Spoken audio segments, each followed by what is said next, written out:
Welcome to our Mahaperiyava களஞ்சியம் channel. இன்னைக்கு நம்ம குருவாரம் குரு பூஜை முடிச்சாச்சு. தெய்வத்தின் குரல் பகுதிகளை பார்த்துடலாம். இன்னைக்கு நம்ம பார்க்க போறது தெய்வத்தின் குரல் 4ஆம் பாகம் 6ஆம் அத்தியாயம் போர் தீர்ந்து அமைதி காண. அதில் குரு என்ற துவைதம் இடறுவதில்லை. ஈஸ்வரன் என்ற கண்ணிலே தெரியாத ஒரு தத்துவத்தை சொன்னால் அது அத்வைதமாக போக ஆசைப்படுகிறவனுக்கு அவ்வளவாக அவசியமில்லாத ஒரு துவைதமாக தோன்றுகிறது.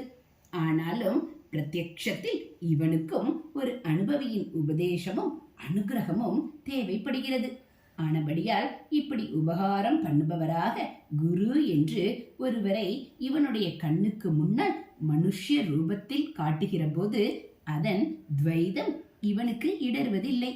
அது அத்வைதத்துக்கு சகாயமான துவைதமாகவே தெரிகிறது. திருஷ்டாந்தம் காட்டினால் புரியும். ரமண ரிஷியிடம் வருகிறவர்கள் முக்கியமாக வெள்ளைக்காரர்கள் ரொம்பவும் அத்வைத பிலாசபிலேயே போகத்தான் ஆசைப்படுகிறார்கள். ஈஸ்வரனை கொண்டு வருவது அவர்களுடைய செல்ஃப் என்கொயரிக்கு, ஆத்ம விசாரத்துக்கு ஒட்டாமல் தான் இருக்கும். ஆனாலும் அவர்களும் கூட அவரை குரு மாஸ்டர் என்று சொல்லி மரியாதை செய்து அவருடைய அனுகிரகத்தால் தங்களுக்கு அனுபவம் வந்ததாக தெரிவிக்கிறார்கள். இத்தனைக்கும் அவர் தம்மை குரு என்றும் தம்மிடம் வருபவர்களை சிஷ்யர்கள் என்றும் சொல்லிக் கொள்வதே இல்லை. இதை விடவும் அதிசயமாக குருவே வேண்டியதில்லை. வரையறுத்து இதுதான் சித்தாந்தம் என்று எதையும் வைக்கப்படாது என்று அபிப்பிராயப்படுகிற ஜே கிருஷ்ணமூர்த்தி போன்ற ஒருவரிடம் போகிறவர்கள் கூட அவரை ஒரு விதத்தில் குரு மாதிரியாகவே மரியாதையுடன் நினைத்து அவருடைய சக்தியினால் தங்களுக்கு தெளிவு உண்டாவதை சொல்கிறார்கள். அதனால் ஈஸ்வரானுகிரகம் என்று சொல்லி கொஞ்சம் அழுத்தமாகவே துவைத பாவத்தை கொண்டு விடாவிட்டாலும் அதையே குரு பிரசாதம் என்பதாக அத்வைதிகளும் சிறப்பித்து சொல்லித்தான் இருக்கிறார்கள். குருவஷ்டகம் முதலான அநேக நூல்களில் நம்முடைய ஆச்சாரியால் இவ்விஷயத்தை ரொம்பவும் பக்தியோடும் நன்றியோடும் ஸ்பஷ்டமாகவும் அழுத்தமாகவும் வெளியிட்டிருக்கிறார். ஹரஹர சங்கர, ஜெய ஜெய சங்கர. அடுத்து மாயா சக்தியே ஞானமும் அளிப்பது.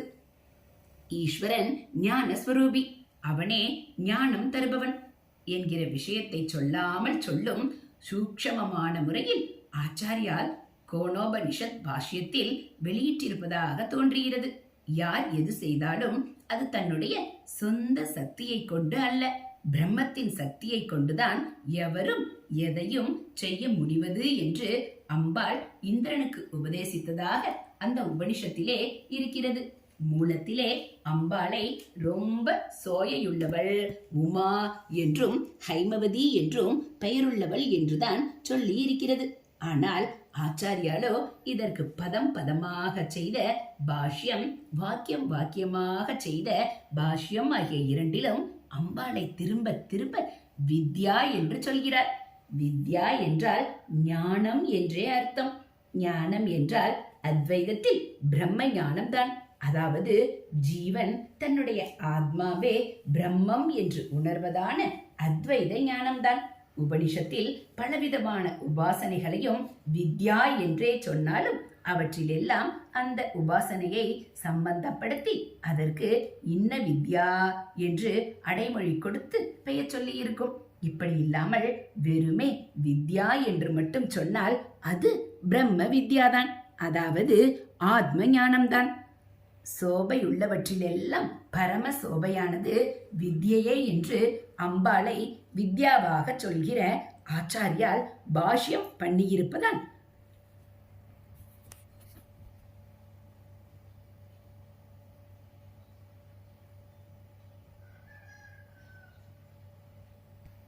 அவர் அவனை பிரம்ம வித்யா சொரூபினியாகவே சொல்கிறார் என்று நிச்சயப்படுகிறது.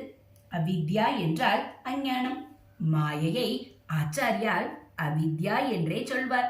அப்புறம் மாயைக்கும் அவித்யைக்கும் கொஞ்சம் வித்தியாசம் காட்டியும் ஒரு அபிப்பிராயம் அத்வைதிகளுக்கிடையே எழுந்தது. அவர்கள் மாயை என்பது ஒன்றை இன்னொன்றாக காட்டும் மேஜிக் மாதிரியான சக்தி என்றும், அவித்யா என்பது சத்தியத்தை தெரிந்து கொள்ளாத அஞ்ஞான நிலை என்றும் ஒரு பாகுபாடு செய்கிறார்கள். பிரம்மம் மாயையோடு சேர்ந்துள்ள போது ஈஸ்வரனாகிறது என்றும், அவித்யினால் கட்டுப்படும் போது ஜீவனாகிறது என்றும் அவர்கள் சொல்கிறார்கள். அது இருக்கட்டும், மாயா சக்தியோடு சேர்ந்து பிரம்மம் ஈஸ்வரனாயிருக்கும் போதும் அந்த ஈஸ்வரன் ஞான ஸ்வரூபியாகவே இருப்பதாக அத்வைதிகள் சொல்வதில் இன்னும் மேலே போய் ஆச்சாரியால் இங்கே அம்பாளை வித்யா என்றே சொல்கிறார். அம்பாளை ராஜராஜேஸ்வரியாக ஆராதனை செய்யும் உபாசனைக்கே ஸ்ரீ வித்யை என்று பெயர் இருக்கிறது. அந்த ஆராதனையும் ஆச்சாரியால் யந்திர பிரதிஷ்டை, சௌந்தர்யலகரி, ஸ்தோத்திரம் முதலியவற்றால் போஷித்திருக்கிறார்.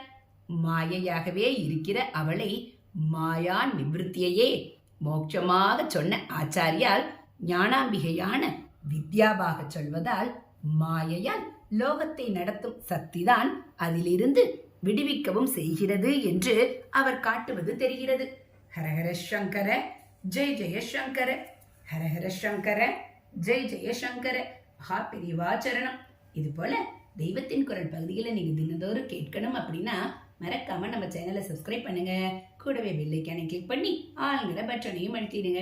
நம்ம சேனல்ல வரக்கூடிய தெய்வத்தின் குரல் பகுதிகள், மகா பெரிவா மகிமை, ஆன்மீக கதைகள் எல்லாம் உங்களுக்கு பிடிச்சிருந்தா ஒரு லைக்கும் கமெண்ட்டும் கொடுத்து உங்களுக்கு தெரிஞ்சவங்களுக்கும் ஷேர் பண்ணுங்க.